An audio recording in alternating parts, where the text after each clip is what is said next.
السلام عليكم ورحمة الله وبركاته. رجعنا لكم تاني في فيديو جديد مع موكو الحام، أحلى حاجة في الدنيا. أحلى صباح على حبايبنا، صباح الفل على متابعينا ومشاهدينا، أحلى صباح على الناس كلها. النهارده زي ما وعدت حضراتكم أهو هنتكلموا في غلطات فرد الحمام اللي ليه غلطة وأخطاء الغاوي والفرد الحمام اللي بيتبقى باستمرار. علاجه إيه وإيه السبب التأخر معاه؟ هل لما اتكلم كتير تعال نخش في صلب الموضوع على طول. حبيبي عم احمد، عم السلام احمد عليكم حارس. ورحمة الله وبركاته. قرب شويه عشان الصوت. أولا عاوزين نقول في البداية الإدارة الجيدة بتدي لك نجاحات جيدة. أي إدارة جيدة بتدي لك نجاحات جيدة. الغاوي اللي هو عنده إدارة في الداير بتاعه، إذا كان بيربي حمام للنشر أو حمام سلكات، عنده إدارة متمسك بيها وعارف. احنا بنتكلم في نقطة النشر ده إدارة. كل ما كانت الإدارة بتاعتك جيدة وكل ما كانت عينك أنت على الحمام اللي بتنش وبتشوف وهو بيتفتح الفرد بيعمل إيه، والفرد وهو طاير بيعمل إيه، وهو راجع الفرد راجع إزاي، شكله إزاي، بيجي يحط إزاي، ها، كل دي من الإدارة بتاعتك. نتيجة الإدارة دي التدريب. انت كل ما بتدرب الحمام وكل ما كان الحمام بتاعتك اللياقه البدنيه بتاعته عاليه، كل ما كان الحمام اللياقه البدنيه بتاعته عاليه، كل ما كان عنده نفس اللي هو يطير. اهم حاجه في حته خروج الحمام من القش. اولا بالنسبه للحمام وهو في القش بنديله السكريات اللي هي بتبقى الذره الصفراء والذره اللايعه. دي السكريات لان هو محتاج ان جسمه يبقى فيه سكريات، وفي نفس الوقت هو بيغير ريشه. الريش ده محتاج انت ان انت تبقى ايه، تدعمه باكل كويس نظيف. طيب النهارده انا بكره هفتح الحمام، حاجه افتح الحمام بكره قبل منها بيوم الحمام ده كله ما بياكلش. ده فترة التهوية ده عم احمد. فتره التهويه هو ما بياكلش، ما باكلوش خالص، وبيطلع وبكون عامل له حمام طشت من ساعه ما افتحه لغايه ما اقفله. عيني ما تغفلش عنه، عيني ما تغفلش عنه ابدا، ما تغفلش عن فرد الحمام ابدا نهائي، ما تغفلش. هو طالع جعان. في حمام بيبقى غتت، حتى لو قفلته 10 سنين يطلع من بابه رعد. قاعد. اللي هو بيفرمله الكلفه، بيفرمله الكلفه. بيجي لما بيقف على الظهر وينزل بتاع. في حمام بيبان من حمام اسمه البيبان العشاء، زي البوت والمساويد والحدثات. العشاء يرشقوا بعض ويلفوا ورا بعض كده. فانت ما يبقى معاك خشبه كل شويه تخبط علشان ما ياخدوش بعض، يركبوا بعض، تمام. يكسروا بعض.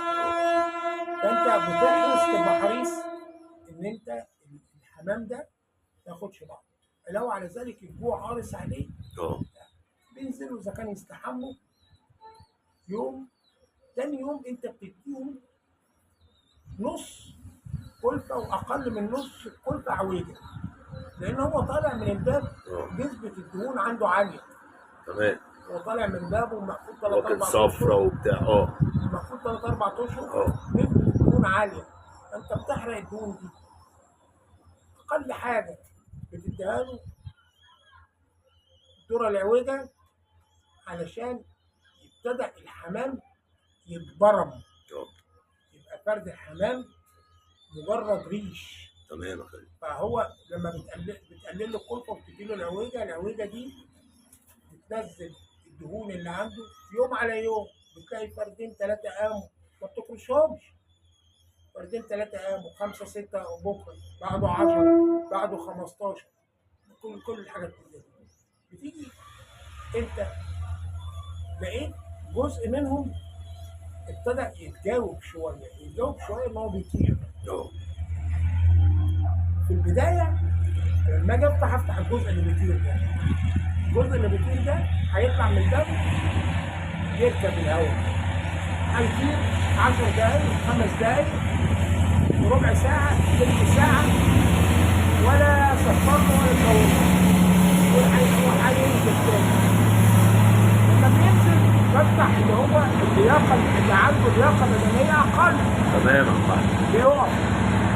وما زال انا برضه شغال بتلت الكلفه، تلت الكلفه الطبيعيه اللي هي دور عويجه، تمام لغايه ما يبتدى الحمام يكبر، يتبرم، الدهون دي تنزل. تمام يا عم احمد. كل ما الدهون نزلت، كل ما الحمام اتبرم، كل ما كان العضلات في جسمه قوت، بقت كويسه. باجي ادورهم يوم 5 دقايق، يوم 10 دقايق، يوم تلت ساعه، ادورهم وابتدى ازنقهم. باجي بعد كده اقوم قالب الموضوع ده فاتحهم 6 الصبح.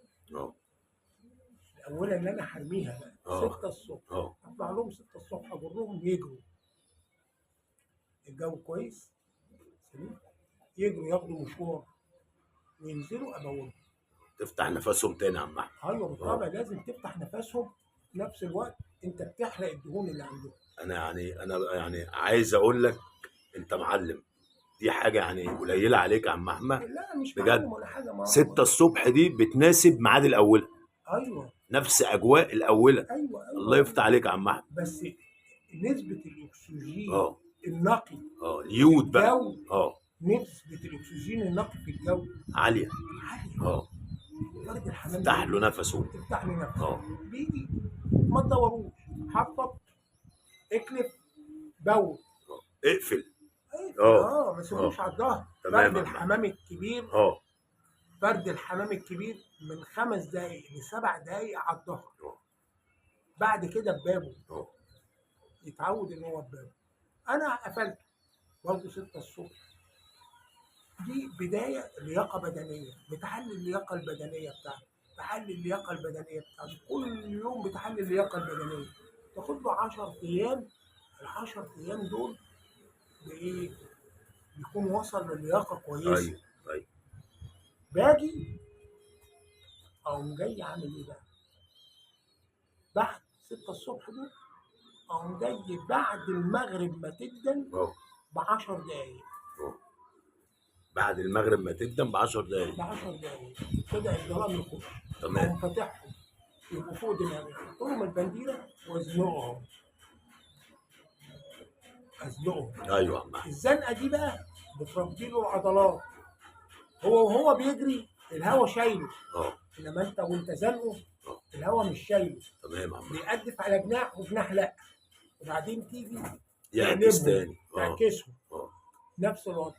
بتعمل له زي ما بيكون انت بتحضر بطل ان هو يخش كاس العالم. الله عليك يا عم احمد. الله عليك. حضرته وبقى تمام التمام، ولياقته بقت عافيه تمام. هنا بيبان ايه بقى؟ بيبان العمر بتاع الحمام. السنه اللي فاتت الفرد الحمام ده كان كويس، النهارده بان عليك كبر. بان عليك كبر، يبقى انت تتاخر شويه. ده افرس بقى يا عم احمد. طبعا. الله يبارك لك يا عم احمد. ده فرد الحمام ده ابتدى مش مواكب مع الحمام. بيجي لما هذا ايه يبقى رعب. لازم الاولى الحمام دي كلها تبقى ميه واحده. كلها ميه واحده حتى في تحطيطها. تمام يا خالد. الفرد اللي حمامك اللي بيحط لو فرد حمام طف كده طلع من الحمام بوظ الدنيا، خده في كيس ونزله سليم. عايز اقول لك على نقطه مهمه قوي. اتفضل يا عم احمد. مهما كان فرد الحمام ده يا عم احمد، والله مهما كان ساد يا عم احمد، مهما كان فرد ما يصعبش، ما فيش عواطف هنا بقى. لا ما انت بتغفل نفسك. هتعمل عواطف، هتغفل عليك يا عم. ايوه كده، ايوه كده يا عم احمد. نفسك. طب فرد الحمام ده متفضل واقف قدامي، اشوفه راجع شكله ازاي. لو فرد الحمام جاي متفضل وجي حط على طول، ها، خده في كيس ونزله. لو فرد الحمام متبقي وهو اللي ناقص وجاي هوب راح جوب حاطط على طول قدامي كده، انزله يا عم احمد؟ خده في كيس ونزله. طب ليه كده يا عم احمد؟ اولا هو كان في مكان غريب وخلص نفسه وجه. تمام. مكانه الاصلي ما يديلوش امان. مكانه الاصلي ما يديلوش امان. يجي على مكانه الاصلي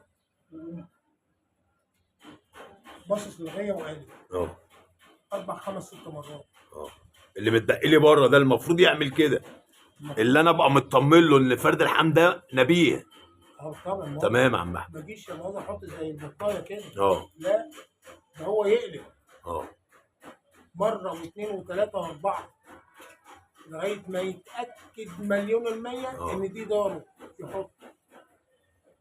تمام. في حمام كمان من ذكائه ما ينزلش عليها ما دام متاخر او بالليل، يروح يركن على اي مكان ما ينزلش، لان هو كان في دوره صعبه. مفروم.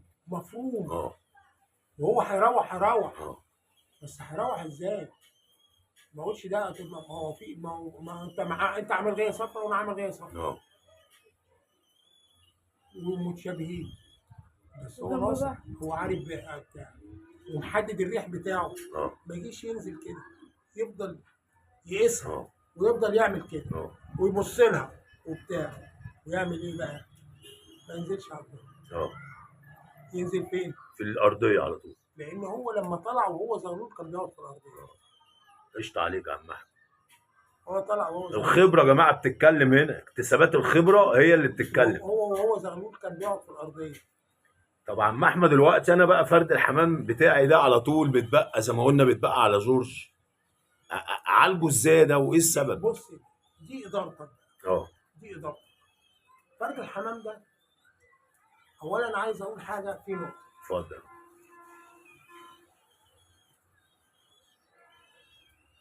بدايه من 21 مارس عينك على الحمام. 3 ده من 21 مارس عينك على الحمام. لان بدايه من 21 مارس هي بدايه شهور التزاوج عند الطيور في كل الدنيا. تمام يا خالد. 21 مارس. تمام.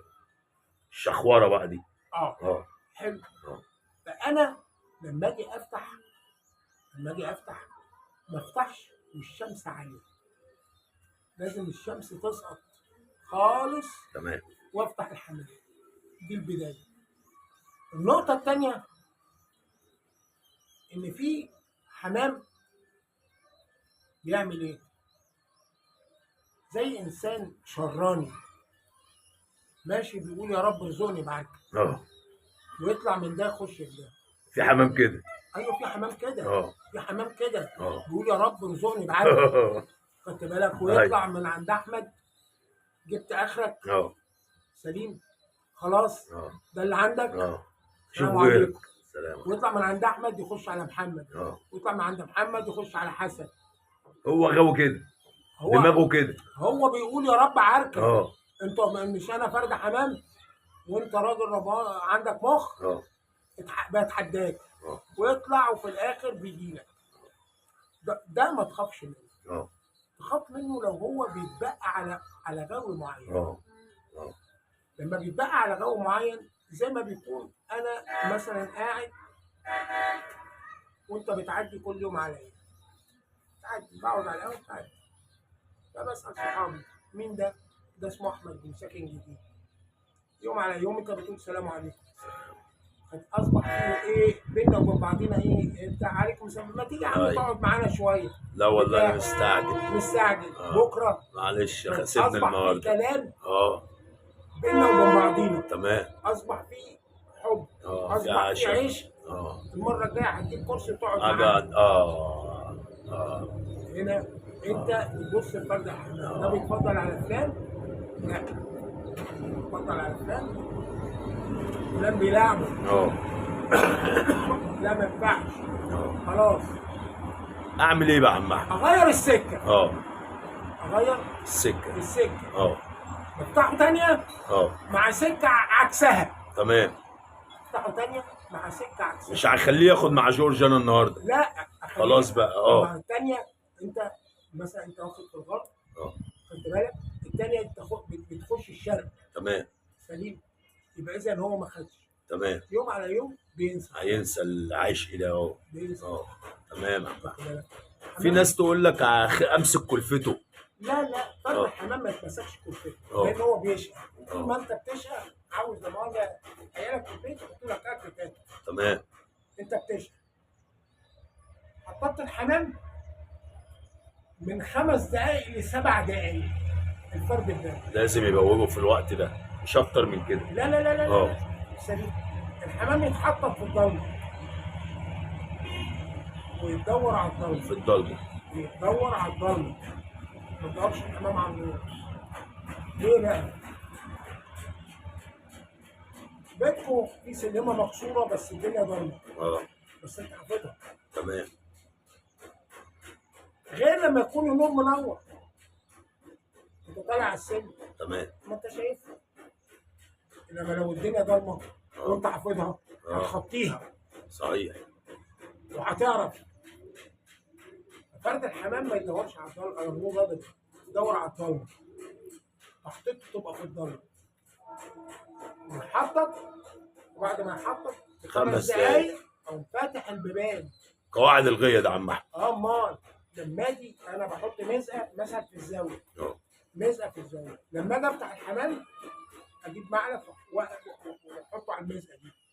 دي فرد الحمام بيبقى جاي سخن. الكبد بتاعه يلتهب لما يشرب على طول مره واحده. فبيهدى من 5 دقايق ل7 دقايق وهو فاتح البيبان. في غوايه لما عاوز يفتح الحمام وبعد ما يفتحه سيب البيبان. لا ما تسيبش البيبان، البيبان تتقفل. باب الحمام تفتح الفرد، خد بالك ما طلعش، سيبه اقفله. طب فرد الحمام جري وراح سايب الحمام وجاي. حطته يفتح له بابه هيدور. بعد ما يدور خد بالك اشوفه. اول حاجه مد ايدي في مسجد. اول حاجه امد ايدي في مسجد. احنا كنا الاول بنعمل يوم الخميس بالليل الشؤون الاداريه بتاعت الحمام. شؤون اداريه. شؤون اداريه. المنار تتحكم، المزايد تتغسل. كان الاول المزايد بتاعت كامش المزقه قد كده. حاجه الفرد يقف عليها ويشرب ما يتزحلقش. نسال كده والباب كبير كل الحاجات دي. الحاجات دي مش موجوده، بس انت لازم تراعيها بان الميه تبقى نظيفه. حاجتين بيتعب منهم الحمام في الايام الحاليه: الميه والكلفه. كل ما كانت كلفتك نظيفه وانت بتمشي الحمام، كل ما كان زي ما الانسان بينام على سرير نظيف، مخده نظيفه، كل حاجه. الحمام ده نفس الوضع. ربنا يبارك لك. لازم الحمام يبقى كده، يعني انت تحسسه بقيمته. تحسس الحمام بقيمته وتقف وينزل الحمام وانت بتكلفه. خدت بالك تبص تلاقي الفرد عدى من جنبك دخل بابك. الفرد ده دخل بابك. فدي هي حاجات يعني في الناس المفروض تكون يعني حاجه الغاوي. الغاوي لازم يعرف ان هو الحمام ده صديق له، يطبطب عليه ويحن عليه كل حاجه ويقسي عليه. اللي بيتفضل، طب يتفضل ليه؟ انت ايه السبب؟ ايه الحكايه؟ ايه الروايه بتاع كل ده افهمه، اعرف. طالع لقيت فردين راكبين بعض تقول دول واخدين بعض النهارده. ده انت ما تضحكش بكره تتفهم. واعكسهم وبدلهم، ولما ينزلوا على الدار اراقبهم. ما